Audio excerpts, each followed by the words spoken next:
Bom dia! Trabalhada na pontualidade das 11h11. Vamos falar hoje sobre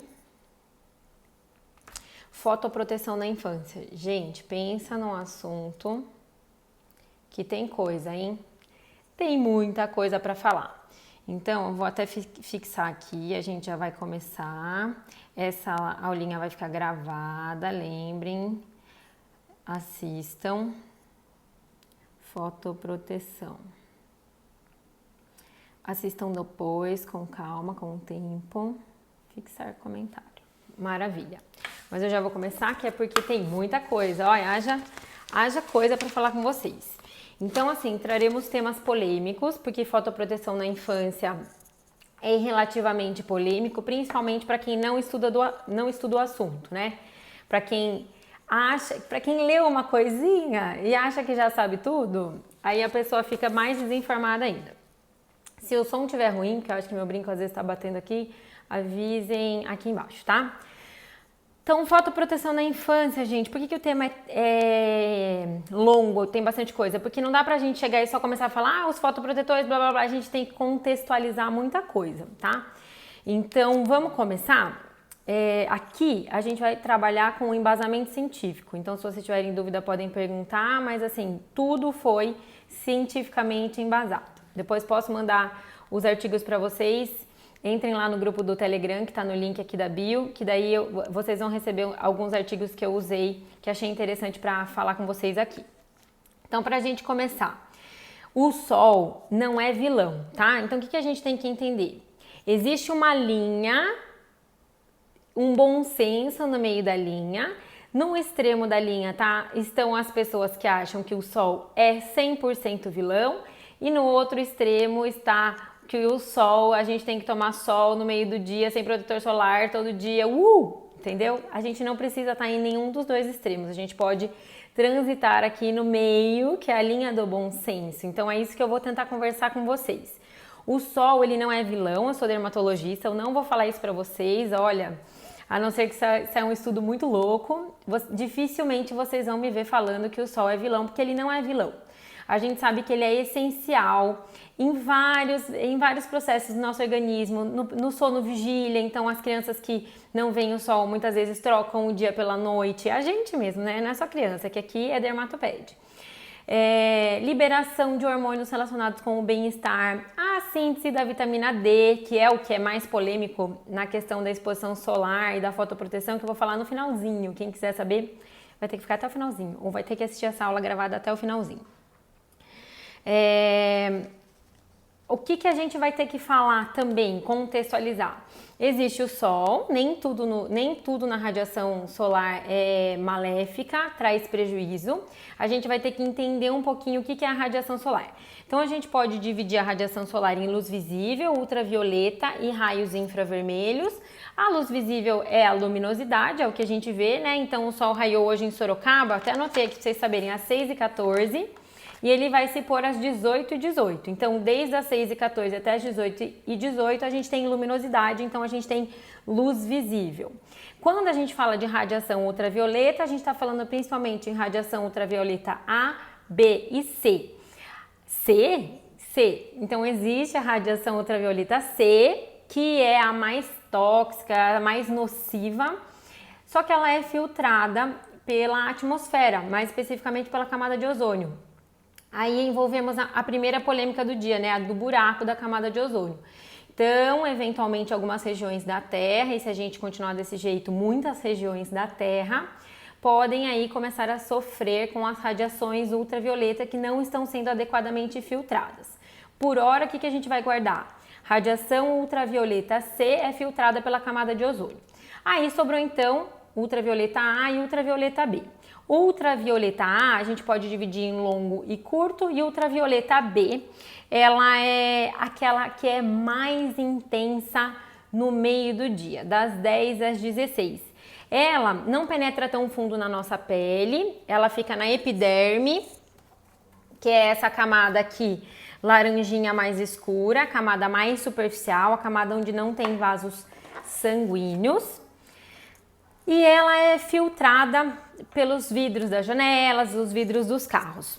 Quando a gente vai então para radiação ultravioleta A, longa e curta, ela existe todo dia, então ela não tem esse pico que a gente fala entre as 10 e as 16, então desde as 6h14 aqui em Sorocaba tinha radiação ultravioleta A e até as 18h18 tinha radiação ultravioleta A. Ela já penetra um pouquinho mais fundo na pele, então ela chega aqui na derme, que é essa segunda camada que aparece aqui num rosinha mais clarinho, certo? Certo. E essa radiação, ela é igual para todo mundo, em todos os lugares? Não. Então a gente sabe que a radiação ultravioleta, ela varia de acordo com a estação do ano, então no inverno tem menos, no verão tem mais. Com a hora do dia, né? Então, acabei de falar que no meio do dia a gente tem mais radiação.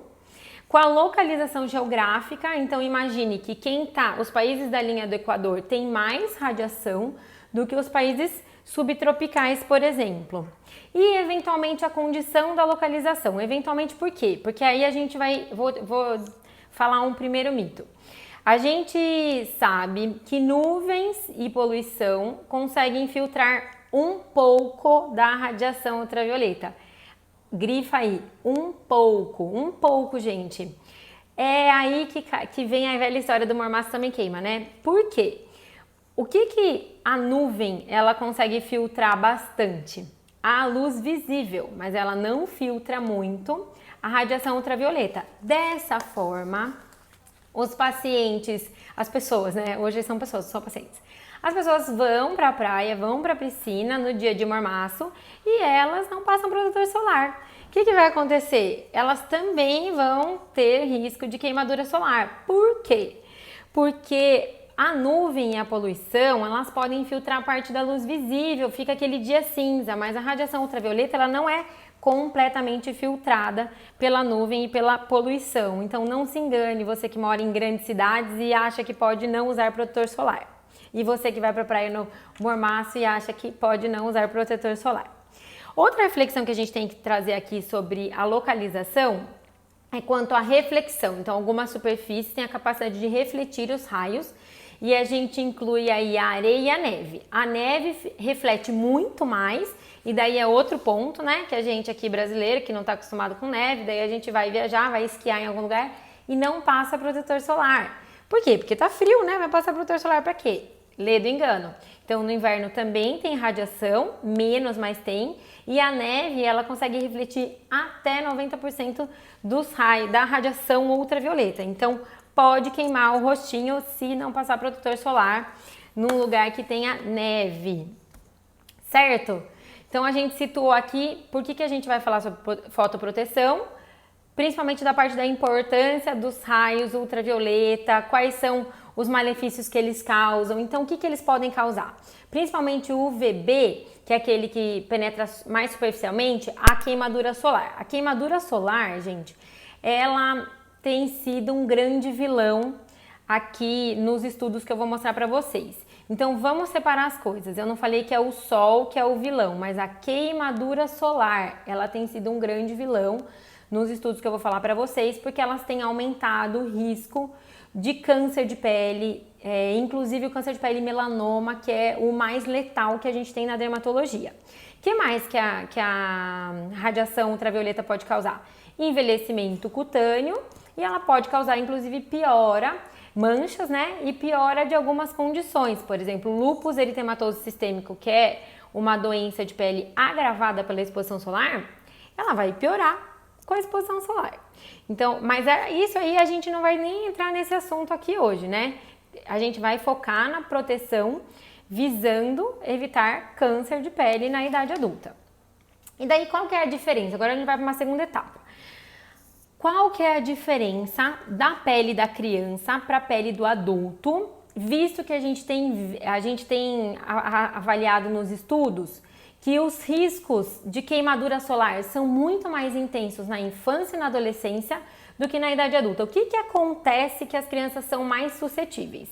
Então, a gente sabe que a pele da criança é mais fina, então essa camadinha aqui mais superficial tem uma camada que a gente chama córnea, e ela é mais fina nas crianças e ela é mais fina quanto menor a idade da criança. Então, o recém-nascido, ela é muito imatura. Então, assim, exposição solar intempestiva no recém-nascido pode ser muito grave. O risco de queimadura solar é muito grande. Ela é menos oleosa. Então, aí pro grupinho das pessoas que odeia a oleosidade da pele, que quer aquela pele mate, maravilhosa, pode não ser tão bom assim. Por quê? Porque a oleosidade, ela confere certa proteção contra a radiação do sol. Então, a pele da criança, ela tem uma tendência a ser menos oleosa, então ela perde também essa proteção. E a pele da criança, apesar dela ter os melanócitos em número normal, ela não produz a melanina adequadamente. Vamos explicar? Quem que é o melanócito? O melanócito é uma célula da nossa pele que produz um pigmento chamado melanina, que tem várias funções, mas a principal é a defesa do DNA celular contra os danos da radiação ultravioleta. Então, como que a gente pode pensar na melanina? A gente vai pensar numa célula da pele. A célula da pele, ela é retangularzinha assim, né? Cilíndrica. Parece um paralelepípedo, compridinha, um queratinócito. O núcleo da célula fica bem ali no meio. A melanina, geralmente, ela fica na porção superior da célula, superior do queratinócito. Como se fosse um bonezinho ali no núcleo, protegendo. Boné mesmo, eu falei boné exatamente porque a gente usa boné para proteger do sol, né? O rosto do sol.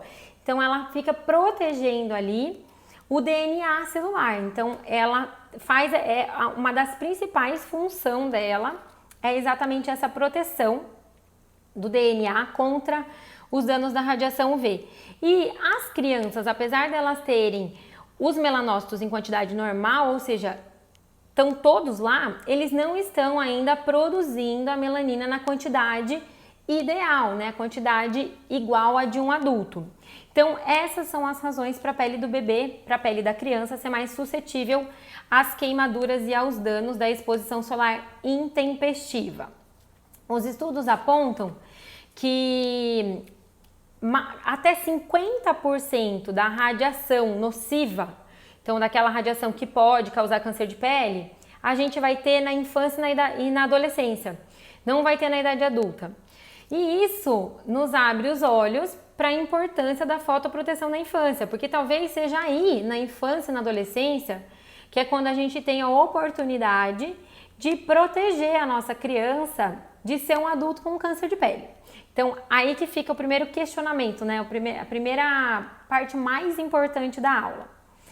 É lógico, isso vai variar geneticamente, então a gente sabe que tem algumas pessoas que têm uma certa proteção que a gente pode chamar endógena, então geneticamente já tem a pele mais escura, geneticamente não tem ninguém com câncer de pele na família e em oposição, geneticamente tem menos melanina, então tem a pele mais clara, geneticamente já tem avô, pai, eventualmente algum familiar que já teve histórico de câncer de pele, então essa proteção ela acaba sendo constitucional do próprio indivíduo. Tem um dos artigos que eu vi, fala um estudo muito legal, foi um estudo espanhol, e eles chegaram à conclusão de que 80 até 80% dos casos de câncer de pele poderiam ter sido prevenidos caso os pacientes fizessem essas medidas todas que a gente vai falar aqui na aula. Gente, é muita coisa. Eu não sei se vocês sabem, mas o câncer de pele, ele é o câncer mais frequente no mundo. Então, ele ganha de todos os tipos de câncer. A gente não está especificando nenhum tipo, né? Então, são todos os cânceres de pele que são os cânceres mais frequentes no mundo. Graças a Deus, não é o melanoma o mais frequente, né? Que o melanoma é o mais letal. Então, às vezes, as pessoas também subestimam o câncer de pele, porque muitas vezes ele pode ser uma feridinha, um machucadinho que a gente opera, tira, curou, mas algumas vezes pode ser esse câncer de pele melanoma, que é um câncer de pele que tem riscos de metástases, ou seja, ele espalha rapidamente pelo corpo e ele pode sim levar ao óbito. Então, essa é a nossa maior preocupação. A gente está falando de uma doença que é o maior, o câncer de pele, é o câncer mais prevalente no mundo, passa na frente de todos os outros tipos e ele pode ser prevenível, gente. Diferente de outros cânceres que a gente ainda não sabe como prevenir, o câncer de pele ele pode ser prevenível.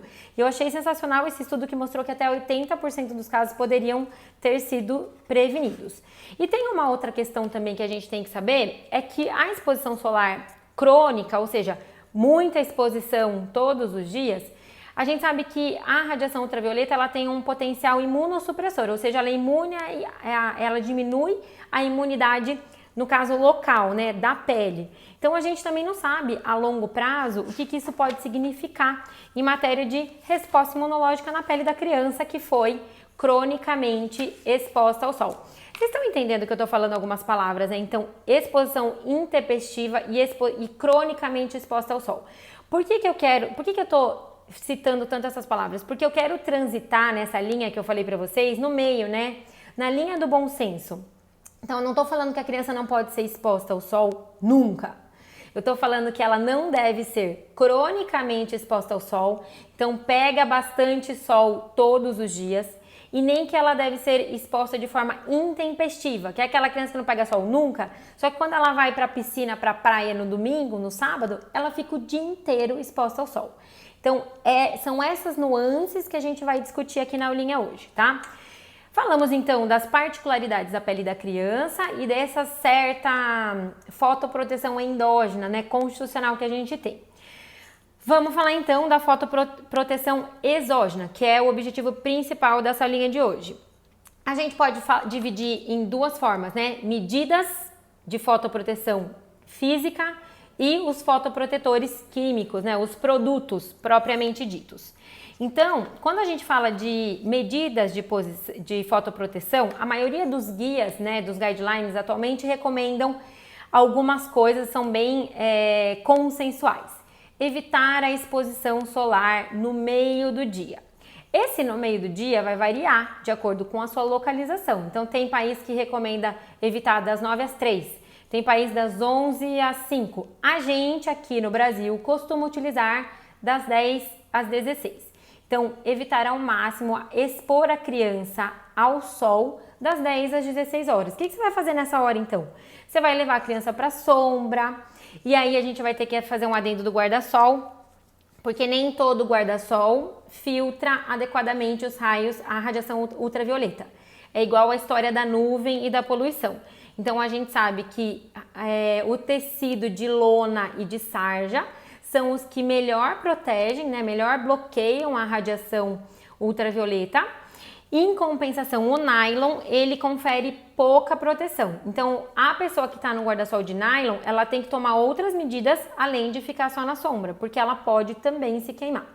Então, a gente vai procurar das 10 às 16 a sombra, que pode ser sombra de árvore, sombra de dentro da casa. Nesse caso, gente, a gente não vai precisar se preocupar com a luminosidade que entra na janela.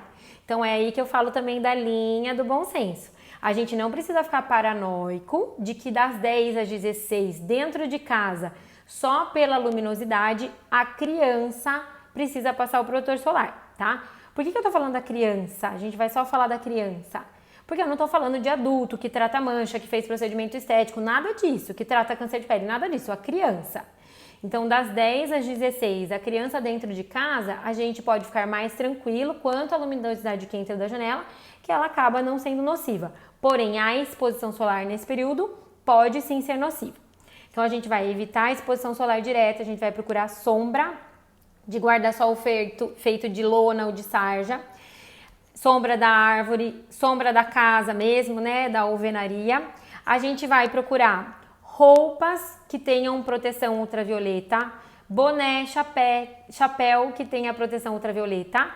E eu esqueci, imagina só, você foi pra praia, comprou aquela camisetinha pro seu filho e você esqueceu. Roupa normal serve? Serve, tá? Em último caso, ela serve. Não é o ideal é que sejam roupas especificamente elaboradas para esse fim. Por quê? Porque elas são tratadas com produtos que aumentam a proteção solar, elas têm a trama do tecido bem fechadinha, o que aumenta, o que confere mais proteção solar, mas eventualmente você pode sim usar uma roupa normal. Se você for usar roupa normal, o ideal é que a roupa seja larga, de cores mais escuras, não precisa ser um preto, né? Porque o preto também às vezes esquenta demais, mas cores mais escuras. E a roupa precisa estar seca. Eventualmente, se molhar, a gente precisa trocar a roupa, tá? Lembrar que tem que ser manga comprida, né, gente? E quem que vai adotar, né? Quem que vai adotar essas medidas? A gente fala que todo mundo precisa adotar essas medidas, não só as crianças, mas os adultos também. E quem vai adotar exclusivamente essas medidas são, inclusive, as crianças menores de 6 meses, que a gente ainda não tem estudos de segurança do uso do fotoprotetor, do produto na pele. Então, as crianças menores de 6 meses, elas são obrigatoriamente usuárias das medidas de proteção. O resto, todo mundo deve, inclusive, usar, mas as crianças menores de 6 meses é obrigatório, então, roupa, boné, chapéu e sombra, certo? Deixa eu ver aqui, falei já do vidro, né? Que eles então os vidros, tanto da casa, por isso que eu falo que não precisa ficar preocupado com a criança que está dentro da casa, a luminosidade entrou. Vidro de casa e de carro filtra UVB, deixa passar a UVA e a luz visível também, tá? Guarda-sol, já falei para vocês também.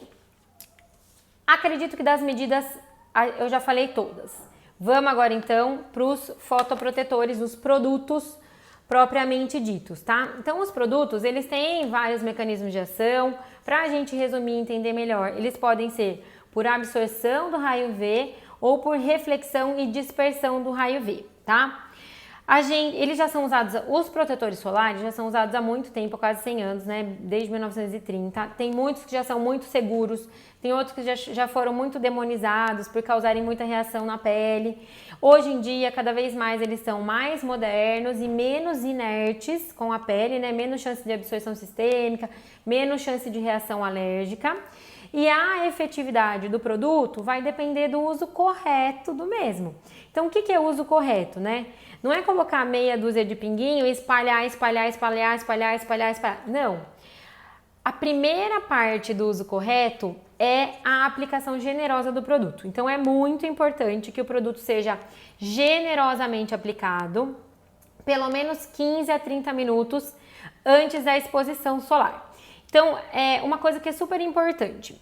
Antes, a gente tinha o conceito de que alguns protetores solares precisavam de 2 horas de aplicação prévia para daí eles conferiam uma proteção solar. Hoje em dia a gente sabe que 15 a 30 minutos já é o suficiente, principalmente para os das crianças, que na maioria das vezes são os físicos. E por que a gente não pode aplicar e já ir para a praia? Mas para esperar o produto secar, porque se você aplicar e você já sentar na cadeira, o produto tem grande chance de ficar na cadeira. Se você aplicar e colocar uma roupa por cima, uma canga por cima, o produto provavelmente vai ficar no tecido também. Então esse tempo de espera de 15 a 30 minutos seria mais para o produto secar, porque a efetividade dele começa logo depois que você já aplicou na pele. O que é importante? Reaplicar o produto a cada 2 a 3 horas e sempre que a criança for exposta à água, seja transpiração excessiva, banho de mar ou banho de piscina, tá? Quando a gente fala em exposição à água, também é importante a gente lembrar que criança adora água, né, gente? Então, a gente precisa escolher produtos que sejam resistentes ou muito resistentes à água.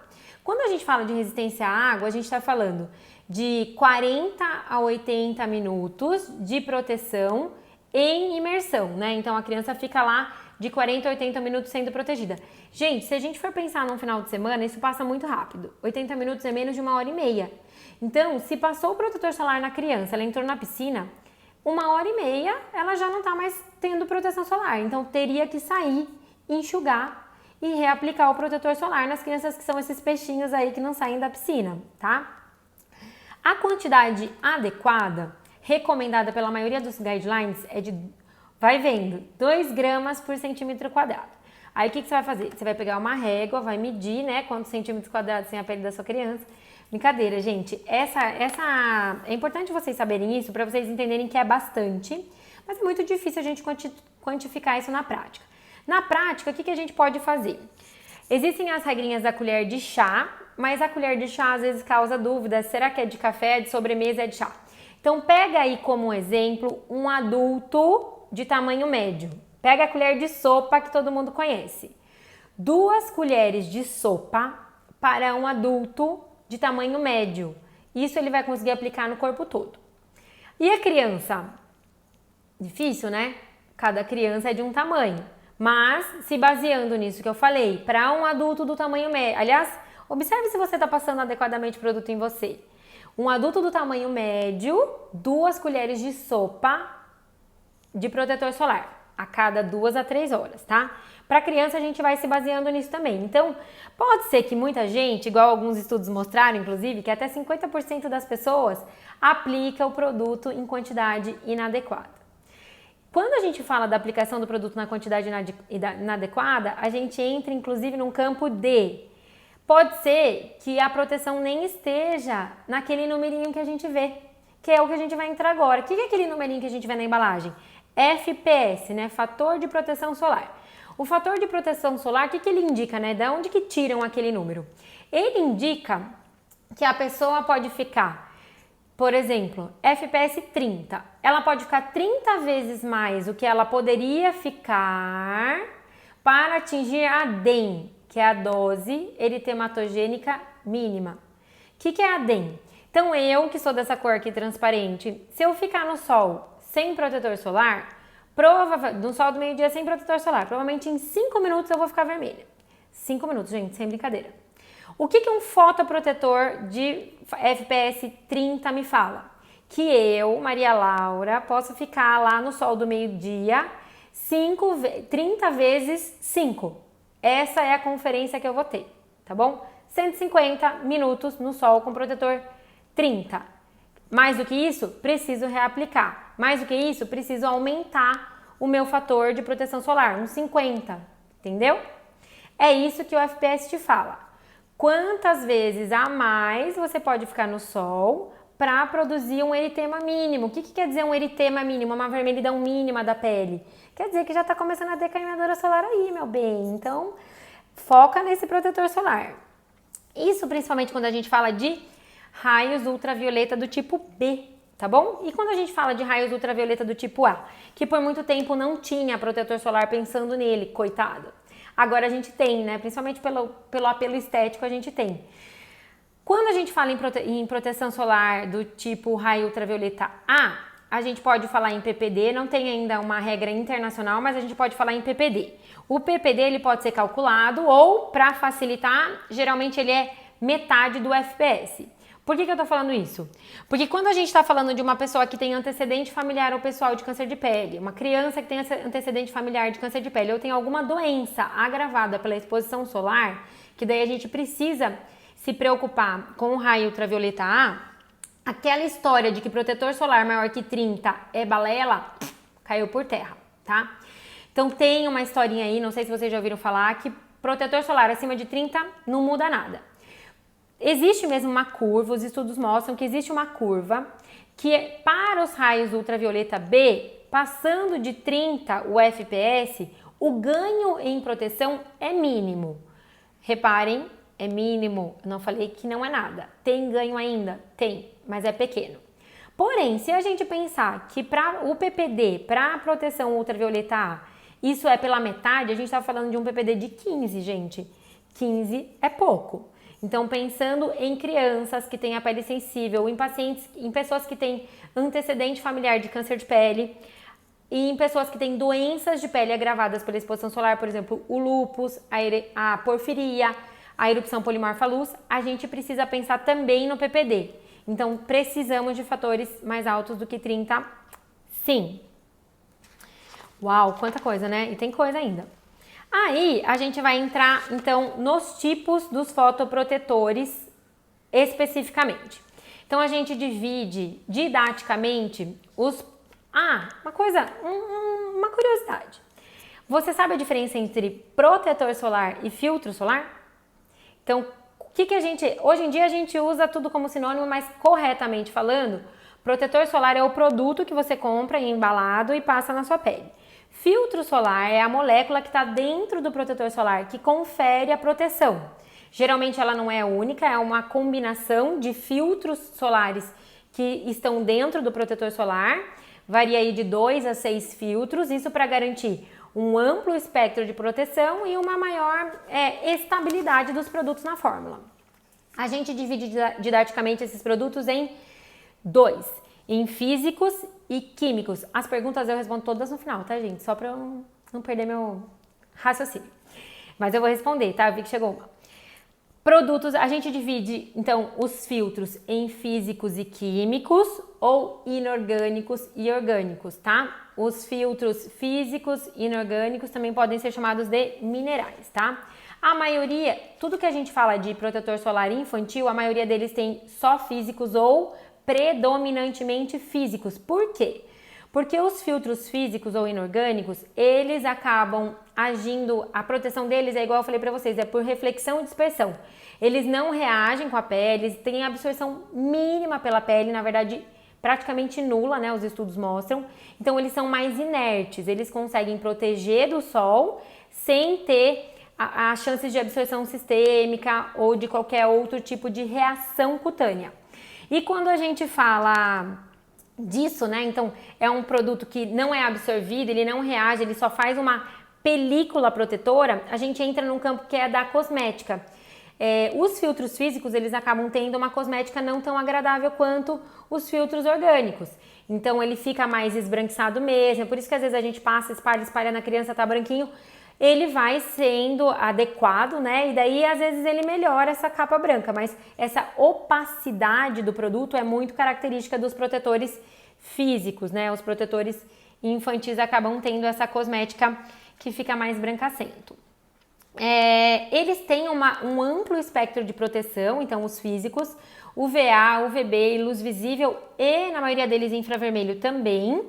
E essas pequenas partículas que eu falei, né, que são inertes, elas são variadas. Então, a gente tem o óxido de zinco, dióxido de titânio, de magnésio, o de ferro, que é muito utilizado nos produtos com cor, e várias outras partículas mundo afora.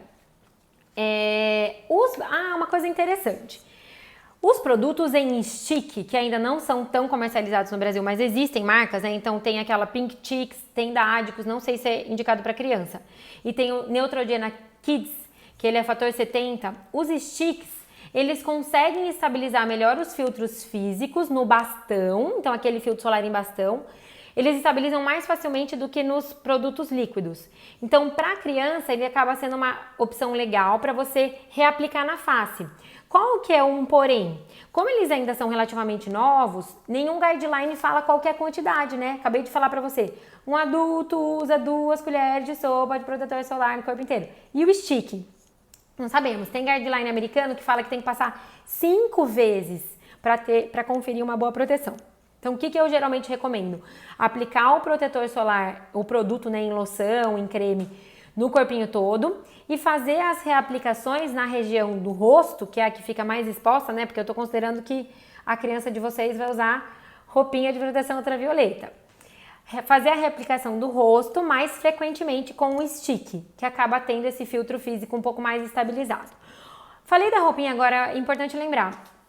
Por baixo da roupinha, gente, a roupinha que é comercializada. Para isso, com esse fim, não precisa passar o protetor solar por baixo da roupinha, tá? Essa é a coisa maravilhosa, né? A gente não precisa mais ficar correndo atrás das crianças na praia, porque a roupinha já confere proteção. Muito bem. Aí vamos falar dos produtos propriamente ditos. Então, a maioria dos produtos que estão escritos infantis ou kids na embalagem são esses produtos que têm mais filtros físicos ou só filtros físicos, são mais inertes, não são absorvidos pela corrente sanguínea, diminuem a chance de ter reação alérgica e são indicados para crianças a partir dos 6 meses de idade. De produtos, temos a Mustela 50+, Dermopediatrics da La Roche-Posay, fator 60, Episol infantil, fator 70 e o Avene infantil, fator 50+, também. Tem outros produtos que não estão escrito infantil, mas que a gente sabe que também são mais inertes, causam poucas reações, acabam tendo mais filtros físicos na sua formulação. Sanmax Sensitive, tem produtos da Bioderma, tem produtos da Egin. Aí, gente, quando não está escrito infantil, o que é importante a gente fazer? Ler o rótulo da embalagem. Quando está escrito infantil, a grandíssima maioria deles já foi testado para crianças a partir dos 6 meses de idade. Quando não está escrito infantil, a gente vai precisar ler a embalagem, porque pode ser que seja a partir dos 6 meses, o Samark Sensitive que eu falei sim, mas pode ser que seja a partir dos 2 anos de idade. Então, a gente sempre vai falar sobre ler a embalagem quando a gente fala de produtos para uso infantil. Ufa, falei bastante, né? Mas agora, por fim, para fechar, eu vou trazer a parte mais polêmica da aula, que é a história da vitamina D, né?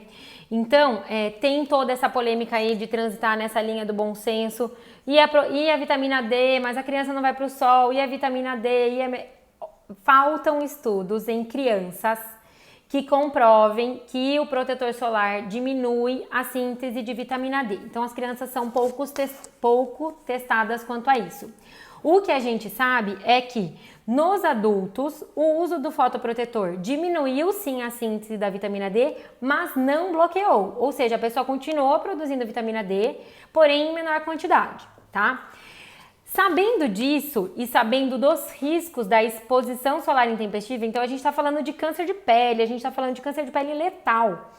Sabendo disso, a maioria das sociedades, tanto nacionais quanto internacionais, já recomenda a suplementação de vitamina D para as crianças, pelo menos no primeiro ano de vida, tá? Exatamente para a gente diminuir esse risco dessa exposição intempestiva ao sol. Por que isso? Porque a vitamina D ela é super importante, né, gente? A gente sabe que ela é importante para a parte cardiovascular, para a parte musculoesquelética, para a parte neurológica, para a parte imunológica. Então, a gente não vai ficar dependendo da exposição solar, até porque tem lugares no país que, no sul, por exemplo, não tem tanta radiação igual tem aqui em Sorocaba, né, que é um sol para cada um. Épocas do ano que tem chuva, né? Como que a gente vai depender disso? E isso, né? Os riscos da exposição solar na infância e ser um adulto aí com maior chance de desenvolver o melanoma, que é um câncer de pele super grave. Sabendo disso, as nossas crianças elas já estão sendo acompanhadas, os pediatras já indicam a suplementação. Então a gente acaba ficando mais tranquila. Mas para você que ainda queria expor e ter um pouquinho de síntese de vitamina D própria, né? Lembrando que a vitamina D é um pré-hormônio que a gente ingere na dieta e ela é pouco, né? E ela é sintetizada no nosso corpo. Ela é transformada em hormônio efetivamente após a exposição solar, principalmente aquela do meio do dia, que é a mais perigosa, pensando em câncer de pele. Mas a gente sabe que para essa síntese, né? Para essa conversão de pré-vitamina D em vitamina D, a gente precisa de só 25% da dose eritematogênica mínima e em 25% da superfície corporal exposta. Então, se a criança tá lá passeandinho com um shortinho, tá com a perninha e o bracinho exposto, poucos minutos já são suficientes, tá? Lembrando, não recomendamos de rotina.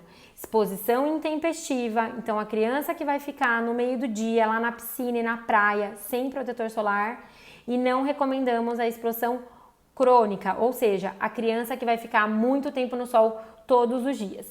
Tirando dos horários das 10 às 16, tem problema eu pegar a minha criança e dar uma volta na rua, no condomínio, levar o cachorro para passear 10 minutos? Não, gente, não tem problema. É a história de caminhar entre a linha do bom senso. O que a gente vai tomar mais cuidado são aqueles horários das 10 às 16. Nossa, falei, né? Tô até com sede. Vamos lá, eu vi que chegou uma perguntinha, vou responder antes da gente terminar. Como eu falei bastante. Qual a idade adequada para levar a criança na praia? Nossa, a pessoa adivinhou meu pensamento, né? Eu ia anotar isso aqui, porque é uma pergunta que sempre chega. Qual é a idade adequada para levar a criança na praia? Não tem idade adequada, gente. Por quê? Porque levar a criança na praia, ela envolve muitos outros fatores. No fator proteção solar, o que eu vou falar? Criança menor de 6 meses não pode usar protetor solar ainda, por falta de estudo de segurança. Então, ela precisa ficar na sombra, fugir do sol das 10 às 16, ela precisa ficar com roupinha, com chapéuzinho. Mas tem outras questões envolvendo a praia, né? Então, as questões, inclusive, de higiene do local. Você vai conseguir levar a criança de um modo que tenha água potável, que tenha uma sombra, que a criança consiga dar a sonequinha dela, que o alimento dela não contamine ali naquele calor. envolve tudo isso. Então eu acredito, pessoalmente, que isso é uma conversa que tem que ter com o pediatra e a rede de apoio. Então, se você acha que você vai para uma praia com uma rede de apoio, que você tem condição de ter essa estrutura, de repente, lavar os objetos da criança para não ficar pondo a mão na boca, não ficar com sujeira de areia na boca. Se você tem condição de ter essa estrutura, ou na praia, ou da sua rede de apoio, ou você mesma, e o seu pediatra aprovou, tá liberado. Então, não existe uma idade mágica para ir à praia. Tudo depende das condições que você vai conseguir oferecer para o seu bebê, para sua criança nessa ida, para isso ser saudável e ele não voltar aí cheio de problemas. Quanto à parte da pele, 6 meses para cima, protetor solar e fugir do sol das 10 às 16, 6 meses para baixo, protetor solar não. Foge do sol e usa as proteções, a roupinha. E os protetores infantis em spray, são bons mesmos? Eles são muito bons, eu tenho algumas ressalvas quanto a eles, né? Primeiro, mesmo o protetor infantil em spray, a gente precisa pensar na quantidade adequada. Então, pensa aí nessas colherzinhas de chá que a gente está usando. Então, tem que aplicar bastante, via de regra ele vai ficar branco, você espalha e aí a cosmética vai ficar um pouquinho melhor. Eles facilitam a aplicação, tá? Mas não tiram o fato de você ter que dar uma espalhadinha com a mão e usar na quantidade adequada. E a segunda ressalva do protetor solar em spray, gente, é o rosto, né? Então, nunca aplicar no rosto. Nem se for uma criancinha maiorzinha que você fala, ai, fecha o olho. Não, gente, não. Ou pôr a mão, espirrar. Não, porque a criança foge, a criança abre o olho. Sempre que for aplicar no rosto, coloca na sua mão e na sua mão você aplica na face. Muito bem, falamos pra caramba, né? Tem bastante conteúdo. Eu vou deixar essa live salva e vou também colocar lá no canal do YouTube. Para quem tá no canal do Telegram, médicos, pediatras, residentes, alunos curiosos, entrem lá no canal do Telegram. Eu vou colocar também os artigos que eu achei mais interessante, que são mais completinhos quanto a esse assunto. Se vocês tiverem dúvidas, deixem no comentário aqui da live e temos um e-book sobre os cuidados com a pele do bebê, bem focados para os primeiros cuidados, né? Os cuidados relativos ao primeiro ano de vida. A gente fala bastante sobre fotoproteção, fala bastante também sobre a aulinha de número 2, que foi repelentes, fala sobre assadura, fala sobre o primeiro banho, fala sobre cuidados de rotina e ele vai ser lançado, se tudo der certo, essa semana. Já tá só nas finalizações, espero que vocês gostem. Vai ser voltado para também alunos, residentes, médicos, pediatras que desejam ter uma comunicação mais assertiva com os pais e para os pais mesmo, para os familiares, para os cuidadores, porque a linguagem que eu usei lá é super informal, todo mundo vai entender com detalhes. Um beijo e boa semana para vocês!